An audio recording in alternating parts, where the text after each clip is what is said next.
guru itu semalam suntuk baru bisa diupload. Nah, mungkin nanti akan bisa lebih ringan karena beberapa komponennya akan dikurangi tanpa menghilangkan substansi. Insya Allah nanti akan ada edaran menteri tentang bagaimana sistem pelaporan sehingga Bapak Ibu tidak perlu melaporkan yang tebal yang tebal banget itu. Nah, uploadnya juga mungkin tidak terlalu banyak, sudah kita bicarakan dengan tim IT di Kementerian, di Pusdatin, dan nanti mungkin laporannya bisa agak ringan. Karena saya tahu Bapak Guru itu tugasnya banyak dan beban hidupnya juga berat. Kemudian yang kedua itu masih terkait dengan pelatihan itu, kemungkinan nanti komponen kinerja itu akan berubah. Selama ini kan kinerja itu hanya mengajar tatap muka dan pengembangan potensi dari seminar yang macam-macam itu kan, yang banyak dosen yang menjadi pengepul sertifikat. Pengepul itu di atasnya pengumpul. Padahal itu dia kan nggak tinggi. Sehingga nanti mungkin ada bagian dari tugas bimbingan itu yang kita hitung sebagai bagian dari berapa jam tatap muka. Semuanya keseluruhan 24, tapi tidak selalu 24 itu dari jam tatap muka.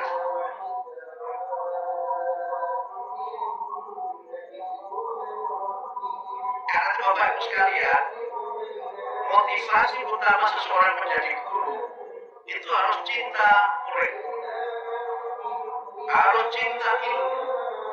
Kalau tidak kita miliki, berapapun gaji kita, tidak akan pernah bahagia kita menjadi seorang guru. Percaya, kalau melihat murid sudah senang dulu, berapapun gajinya, itu tidak akan pernah kita tuh bahagia dengan pekerjaan kita. Walaupun tunjangan dinaikkan sampai berkali-kali lipat, itu yang hisap itu. Tetap saja nggak happy kalau kita nggak mencintai murid dan tidak mencintai ilmu. Kalau tidak mencintai ilmu, itu tidak ada personifikasi ilmu dalam diri kita. Tidak ada personifikasi ilmu dalam diri kita. Padahal di antara kehebatan seorang guru adalah personifikasi bidang ilmu yang diajarkan dengan kepribadian dia. Saya mulai cerita pribadi ya. Saya jadi dosen itu sekarang sudah 31 tahun. Saya pertama kali jadi dosen tahun 93, sekarang 2004. Selama 31 tahun saya mengajar, saya tuh marah di kelas itu hanya satu kali saja. Itu pun saya menyesali kemarahan saya itu. Kalau itu masih ngajar di Semarang, kalau datang dari Jakarta untuk ngajar itu saya harus bangun sebelum subuh. Karena saya harus pesawat penerbangan yang pertama. Saya ngajar, masih itu tidak memperhatikan. Saya tanya, dia malah balik nanya. Pertanyaannya tadi apa Pak? Malah saya suruh dia keluar. Begitu dia keluar, dia banting pintu kelas itu, gitu. Begitu dia banting pintu itu, saya merasa dia membanting hati saya. Kemudian saya pulang, saya cerita ke istri saya pengalaman saya itu. Saya kalau ada gundah-gundah itu mengadunya ke istri. Kalau dapat gaji banyak, jarang cerita.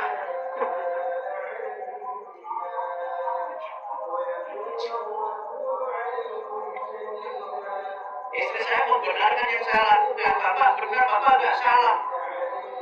Wajar kalau Bapak memarahi murid itu wajar. Tapi saya menyesal. Sehingga setelah itu kemudian murid itu 2 pertemuan nggak datang. Pertemuan ketiga dia datang. Dan ternyata anak itu anak pintar.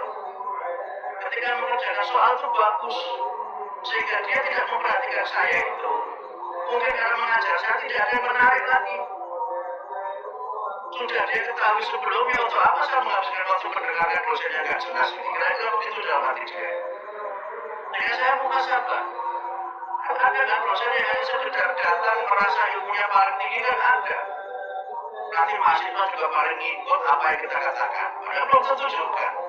Mungkin sebagian guru juga ada yang begitu. Terutama guru matematika kan tidak perlu pengembangan. Guru matematika mana ada pengembangan, nggak ada. Rumusnya juga itu aja. Mana ada rumus mencari ruas yang berubah. Ini rumus rumus mencari ruang yang diperbarui kan ya ada. Makanya guru matematika itu bisa ngajar tanpa bawa buku. Jadi kalau guru matematika suruh bikin RPP yang umat itu paling nggak suka guru matematika itu. Oh, kayaknya tepuk tangan nggak cukup. Mau ngapain mau ngajar begini aja kok pakai persiapan macam-macam. Mau begini aja juga murid saya jadi menteri. Kira-kira begitu. Kira-kira begitu. Tetapi saya tidak marah ke murid itu berikutnya. Dia datang dan nilainya bagus. Tapi kemudian setelah sekian lama saya sudah lupa dengan dia. Kemudian waktu saya masih di BSNP Pak Iwan, ada acara kemendikbud di salah satu hotel di Jakarta. Dan karena nunggu acara begitu, kemudian tiba-tiba ada anak muda mendekati saya. Bapak Pak Muti ya? Iya. Kamu siapa? Saya mahasiswanya Bapak. Mahasiswa saya di mana? Dulu Pak waktu masih di IAIN Semarang. Oh, rupanya dia mahasiswa saya marahi, saya suruh keluar kelas itu. Di situ dia disuruh berperan sebagai tukang baca doa di kementerian itu. Gitu. Jadi rupanya dia anak pinter memang. Sayanya aja nggak pinter. Merasa hebat sebagai dosen, muridnya suruh dipaksa mendengarkan yang nggak mutu itu. Sejak itu saya nggak pernah main-main. Nah, sejak itu senang lakukan mahasiswa saya ada sesuatu yang jenaka saja. Sudah mau keluar dia baru datang. Dan ada datang tepat pada waktunya. Tapi begitu aja. Dia cekak-cekir aja dia bilang begitu kan. Kenapa? Datang untuk pergi gitu. Itu bukan judul lagu loh itu. Datang untuk pergi. Itu biasa aja gitu. Dan akhirnya yang mau saya cerita ini di banyak tempat ya. Saya tentu saja datang acara ada seorang kawan saya ujian di UGM promosi doktor dan terbuka. Saya datang situ terus tiba-tiba ada perempuan mendekati saya. Tadi mahasiswa itu laki-laki yang tadi, yang ini perempuan. Mendekati saya, Bapak Pak Muti ya? Iya. Kok ada pasiennya saya mahasiswa Bapak? Oh iya. Kok ada pasiennya saya suara Bapak saya tidak pernah lupa. Waduh agak gede memang mahasiswa ini. Kemudian dia tambah ngerjain saya kan. Bapak itu dosen favorit saya. Wah agak GR. Apa alasannya? Bapak jarang masuk tapi nilainya bagus. Ampun itu.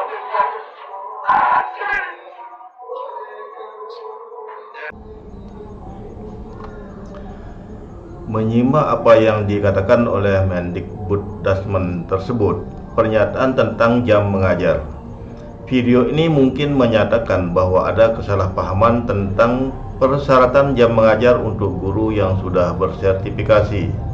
Fokus pada fakta bahwa jam tatap muka tidak harus mencapai 24 jam per minggu, dan bisa saja ada pembahasan lebih lanjut mengenai jam-jam lain yang diakui, misalnya kegiatan pendampingan, tugas administrasi atau pembelajaran daring. Banyak yang masih berpikir bahwa untuk guru bersertifikat, mengajar harus selalu dilakukan dengan tatap muka selama 24 jam setiap minggunya.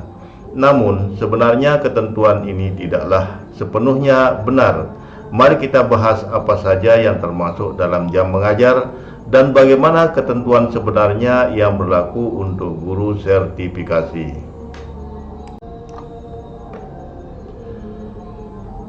Di sini dipastikan video menjelaskan apa yang dimaksud dengan jam mengajar yang dihitung untuk guru bersertifikat. Seperti apakah itu mencakup hanya kegiatan di kelas atau juga kegiatan lain seperti bimbingan online, diskusi kelompok atau tugas pengembangan diri. Sesuai dengan ketentuan terbaru, ternyata kegiatan mengajar guru bersertifikat tidak hanya terbatas pada jam tatap muka di kelas. Ada beberapa kegiatan lain juga yang bisa dihitung sebagai bagian jam mengajar seperti pembimbingan daring, tugas-tugas administratif, dan kegiatan pengembangan profesional lainnya yang mendukung proses pembelajaran.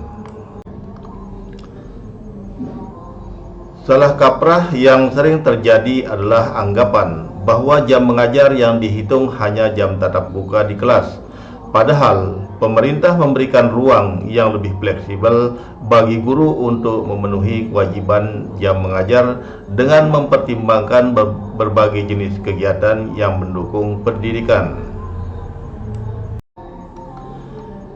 Sertifikasi guru bukan hanya soal memenuhi jumlah jam mengajar, tapi lebih pada bagaimana meningkatkan kualitas pendidikan. Hal ini menunjukkan bahwa seorang guru yang sudah bersertifikasi diharapkan untuk memiliki keterampilan yang lebih baik dalam mengelola pembelajaran, meskipun tidak selalu harus menghabiskan 24 jam di ruang kelas.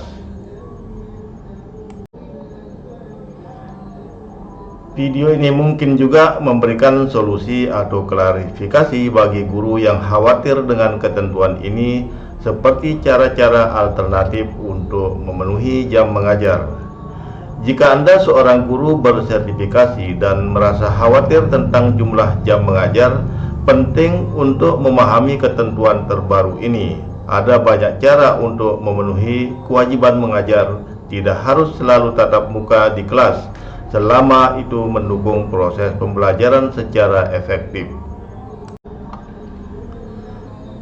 Setelah mendengar penjelasan di video ini, saya jadi lebih paham tentang bagaimana fleksibilitas dalam jam mengajar bisa membantu guru untuk lebih efisien. Semoga penjelasan ini juga bisa menghilangkan kebingungannya dan memberikan wawasan baru, terutama bagi rekan-rekan guru yang sedang berjuang memenuhi standar jam mengajar.